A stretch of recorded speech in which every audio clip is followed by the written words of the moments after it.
So yeah, there you have it. Bazball has lost his first series after all the success it had. With India has won the fourth test in Ranchi by 5 wickets, and now we have one test left in the five-match series. So, Ayaz, let's start off with England. I mean, this India are currently 3-1 up and might be 4-1 up by the time the last test ends. But this is a very deceiving score line. We all know. I mean, this is India. This has not been a dominant performance by India like we're used to them at home. So, what do you have to say about Ben Stokes and Bazball and the fight they showed? Well, I mean, look, on the face of it, it seems like baseball has run into a wall or crumbled against the might of India on Indian pitches. But as you mentioned, it's been a very competitive series, and I think that England had their chances, which they kind of blew away. They didn't capitalize on it, especially in the fourth test match, but even before that. And I think if I have to put my kind of finger on what went wrong for England, I will also discuss what went right for India. I think it's the failure of their big players, those with a lot of experience of playing in India. They haven't come good. Starting with Joe Root, he got a 100 in the fourth test match, but if you look at the number of runs he's made in the series, it's far less compared to what was expected of him. Johnny Bairstow has been an outright failure. And Ben Stokes himself, he's been superb as a captain. He's not bowled at all, which has been a bit of a handicap or a very big handicap for England. And he's not made enough runs. I mean, if you make less than 200 runs in four matches, you're actually, what has happened is all the onus of scoring runs was thrust on the likes of Zach Crawley, Ben Duckett, Ollie Pope, and but these guys, they have performed well. It is the others, the major domos, who haven't performed well enough. And when you contrast that with what India has done, Rohit Sharma, R. Ashwin, Ravinder Jadeja, Jasprit Bumrah, Shubman Gill, I'm including in this cluster because he's got now enough experience.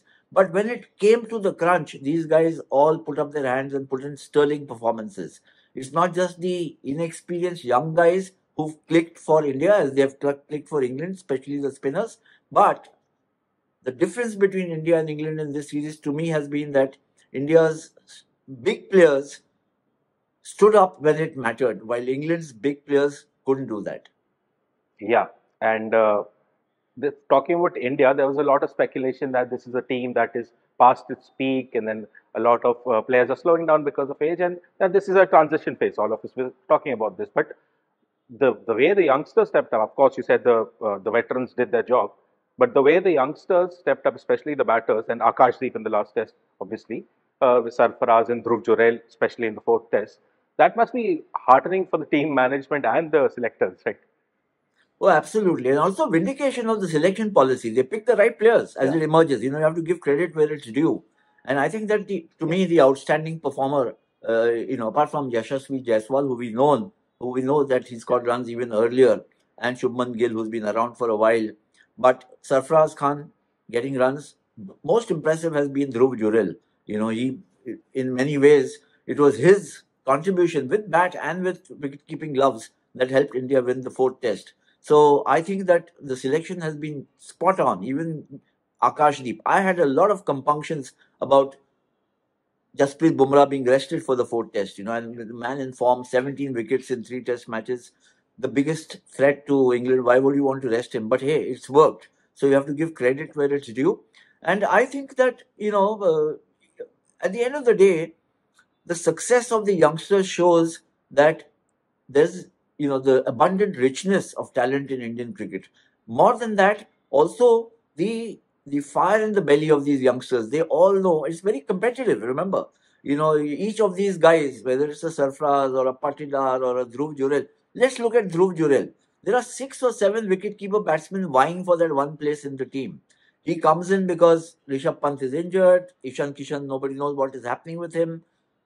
You know, Bharat doesn't do well. He gets an opportunity and he's now laid claims to that place for himself. And that's what is happening in batting, in bowling, in spin bowling, in fast bowling. There are so many claimants to that one place. So it's not easy for the youngsters, but the fact that they've delivered shows how motivated they are, not just how skillful they are. Yeah, and talking about Bumrah, like we talked about this off air also, you were upset that Bumrah's not playing. But with one test left now in Dharamshala and the series being sealed, do you expect India to go all in with the youngsters, or Do they continue resting Bumrah and maybe even Jadeja? I think they might bring in Mumrah. I mean, 4-1 is always a better scoreline than 3-1, and there's also a chance it will become 3-2. Not that England can win the series, but why would you want to have a crushing win? You play your best team. Remember, I think we must mention to India's credit is that they were without Virat Kohli, KL Rahul for the most part, just with Bumrah, Jadeja in and out. Rishabh Pant, of course, is not fit enough to play as yet. So a lot of the senior Mohammad Shami missing. So a lot of the senior pros not there, and despite that, to win so well, I think it redounds to the credit. And I did mention at the start about the captains playing a massive role in how the youngsters have performed.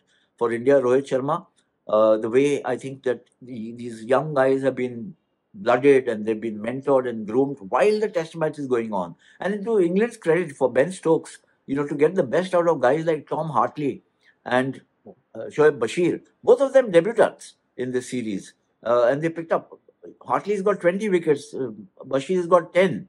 So I think that the youngsters have come well. They've risen to the challenge, which is good for the sport overall, not just Indian cricket or English cricket, and that they enjoy red ball cricket. That to me has been a big, it's a big plus in watching the series. But as I mentioned, England suffered because the big guns didn't fire. Yeah. And like you said, 4-1 is always better than 3-1 and 3-2. And the WTC points are still up for grabs, and India is second on that list right now behind New Zealand, who start a series against Australia, but that's a different topic. I want to end with this now. India have been unbeaten at home for more than a decade. This is their 17th straight consecutive series win at home. So, with all your experience, with all the cricket you've seen, do you think this is historically one of the hardest assignments for a touring team ever? I mean, if you're speaking from England's point of view or any overseas team which comes to India, I think it's a Any real team, challenge. yeah. Yes, for any team, it's a real challenge to play in India, and certainly to beat India in India. I don't think that's easy at all. As we've seen, it's the 17th series win that India's had since 2013 when they lost last to Alistair Cook's team. So I think India, much like Australia did in the 1990s and the first decade of this millennium, or the West Indies did much earlier in the 80s, wherever they played, that India has reached a situation where it looks like they're invincible at home. I'm not saying that they are invincible, but they've shown this ability to come back from a crisis. In this series itself, there were a couple of times. In fact, in the fourth test, all looked lost for India. But first with bat, then with ball, then with bat again, they clinched that match and the series. So I think one has to say that playing in India, playing at home, is the biggest challenge for any team currently in international cricket. Yep. And now, as I said earlier, we have one more test. There's a bit of a gap, and we'll bring you a preview for that last final match of the series. And yeah, that's it for Sports Room for this time. We'll see you next time. Thanks, Anirudh.